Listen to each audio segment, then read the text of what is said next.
এই গাইজ, আমি সাজেদ, আর আজকের ভিডিওতে আমি আপনাদের সাথে ডিসকাস করব নতুন একটা ডায়েট প্ল্যান নিয়ে। আমরা যখনই ওজন কমানোর কথা মাথায় আনি তখনই আমরা হেলদি খাবার হ্যাবিটটা তৈরি করা শুরু করি। আমাদের খাবারে কার্বোহাইড্রেট কমিয়ে দিই, ফ্যাট কমিয়ে দিই, প্রোটিন বাড়াই। এটাতে হচ্ছে আমাদের হেলদি ডায়েট। আর ডায়েটটাই তো আমাদের 80% নির্ভর করে ওজন কমানোর ক্ষেত্রে। কেমন হয় যদি আমাদের খাবার খুব বেশি পরিবর্তন না আনতে হয়, আমাদের ওজনও কমে আর মাসলও প্রোটেক্ট থাকে। আর আজকে আমি আপনাদের সাথে এমনই একটা ডায়েট প্ল্যান নিয়ে কথা বলবো, যেটা হচ্ছে ইন্টারমিটেন্ট ফাস্টিং। আর ইন্টারমিটেন্ট ফাস্টিংয়ের কনসেপ্টটা হলো, এই ডায়েটে আপনি একটা নির্দিষ্ট টাইম পিরিয়ডে খাবার খাবেন। আপনার লাঞ্চ, ডিনার, ব্রেকফাস্ট সব একটা নির্দিষ্ট টাইম পিরিয়ড, 4 থেকে 8 ঘন্টার মধ্যে খাবেন। আর বাকি 16 থেকে 20 ঘন্টা আপনি না খেয়ে থাকবেন। দ্যাট মিনস সেই সময়টাতে শুধু আপনি পানি খেতে পারবেন আর ব্ল্যাক কফি। এটা অনেকটা আমাদের রোজার মতো। আমরা যারা রোজা রাখি তারা এটার সাথে অলরেডি ফ্যামিলিয়ার। রোজাতে যেমন কোনো কিছু খাওয়া যায় না, আমরা সারাদিন না খেয়ে থাকি, ইন্টারমিটেন্ট ফাস্টিং এ সেক্ষেত্রে শুধু আপনি পানি খেতে পারবেন। কম বেশি প্রতিটা ধর্মে ফাস্টিং এর রিচুয়াল আছে। এবার অনেকে বলতে পারে রোজাতে তো আমাদের অনেক ওজন বেড়ে যায়। রোজাতে ওজন বাড়ার একটাই কারণ আমাদের রোজার যে খাবারগুলো তার 80%ই হচ্ছে তেলের খাবার আর চিনিযুক্ত খাবার। সেজন্য আমাদের মাস শেষে ওজন কমে না, উল্টা ওজন বেড়ে যায়। তো এবার জেনে নিই ইন্টারমিটেন্ট ফাস্টিংটা কিভাবে আমাদের ওজন কমাতে হেল্প করে। ফাস্টিং আমাদের শরীরের ইনসুলিন লেভেল কমাতে সাহায্য করে। আর ইনসুলিন হচ্ছে এমন একটা হরমোন যেটা আমাদের গ্লুকোজকে ফ্যাটে কনভার্ট করে। আর আপনি যখন ফাস্টিং করবেন তখন আপনার ইনসুলিন লেভেলটা ড্রপ করবে।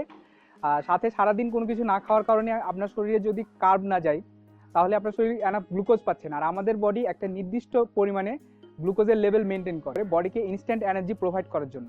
ইনসুলিন লেভেল যখন কমে যায় তখন আমাদের বডিতে উদয় হয় গ্লুকাগন নামের একটা হরমোনের। গ্লুকাগন হলো ইনসুলিনের একদম শত্রু, যা ইনসুলিনের অপোজিট কাজ করে। ইনসুলিন আমাদের সুগার বা গ্লুকোজকে ফ্যাটে কনভার্ট করে, আর গ্লুকাগন আমাদের ফ্যাটকে কনভার্ট করে গ্লুকোজে রূপান্তর করে। আর তখনই আমাদের বডির catabolic hormone epinephrine hormone sensitive lipase active করে আমাদের বডির স্টোরড এনার্জি বা ফ্যাট বার্ন করা শুরু করে। এপিনেফ্রিনের সবচেয়ে ভালো দিক হলো এটা ফাস্টিং পিরিয়ডে আপনার মাসেলটা বার্ন হওয়া থেকে প্রোটেক্ট করে। কারণ যখনই আপনার বডিতে গ্লুকোজের অভাব হয় তখন আমাদের বডি ফ্যাটকে বার্ন করার সাথে মাসেলও বার্ন করে। তবে এপিনেফ্রিন খুব লং টাইম আমাদের মাসেলকে প্রোটেক্ট করতে পারে না, মাত্র 72 ঘন্টা প্রোটেক্ট করে। আর সবচেয়ে ভালো খবর হলো আমাদের ফাস্টিং পিরিয়ড 72 ঘন্টা পর্যন্ত লাস্টিং করে না, আমরা 16 থেকে 20 ঘন্টা ফাস্টিং করি। ইন্টারমিডিয়েন্ট ফাস্টিংয়ের সামারি হলো আমাদের বডিতে ইনসুলিন লেভেল কমে যাচ্ছে, গ্লুকাগনের লেভেল বৃদ্ধি পাচ্ছে, আমাদের বডি স্টোরড ফ্যাটকে বার্ন করা শুরু করছে, আর এপিনেফ্রিন আমাদের মাসেল প্রোটেক্ট করছে। এবার আসি ইন্টারমিডিয়েন্ট ফাস্টিংয়ের সুবিধা নিয়ে। ইন্টারমিডিয়েন্ট ফাস্টিংয়ে আমাদের বডিতে ইনসুলিন লেভেল কমে যায়, সেজন্য আমাদের বডি ইনসুলিনের প্রতি ভালো রেসপন্সিভ হয়। আর ইনসুলিনের প্রতি বডি রেসপন্সিভ হলে আমাদের ডায়াবেটিক্সের ঝুঁকি কমে, আর অলরেডি যাদের ডায়াবেটিক্স আছে তাদের ডায়াবেটিক্সটা নিয়ন্ত্রণে আসে। আর একটা সুবিধা হলো, একটা রিসার্চে দেখা গেছে ইন্টারমিডিয়েন্ট ফাস্টিংয়ের ফলে ব্রেস্ট ক্যান্সারের ঝুঁকি প্রায় 50% কমে আসে। এই ডায়েটের সমস্যা একটাই, যে অনেকে ক্ষুধা কন্ট্রোল করতে পারে না, কারণ অনেক লং টাইম পিরিয়ডে কিছু খেতে পাচ্ছেন না, এই ক্ষুধাটা অনেকে কন্ট্রোল করতে পারে না। তো যারা ক্ষুধা কন্ট্রোল করতে না পারে তাদের উচিত 2-3 ঘন্টা পর পর ছোটো ছোটো মিল খাওয়া এবং সেই ডায়েট ব্যালেন্স ডায়েট করা।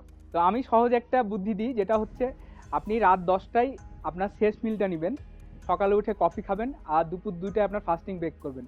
এতে আপনার 16 ঘন্টা টাইম পিরিয়ডটা কভার হয়ে যায়। আপনি চাইলে আরও 2-3 ঘন্টা বাড়াতে পারেন, 20 ঘন্টা ফাস্টিংয়ের টাইম আনতে পারেন। এটা আপনার উপর নির্ভর করবে আপনি কতটা কন্ট্রোল করতে পারছেন।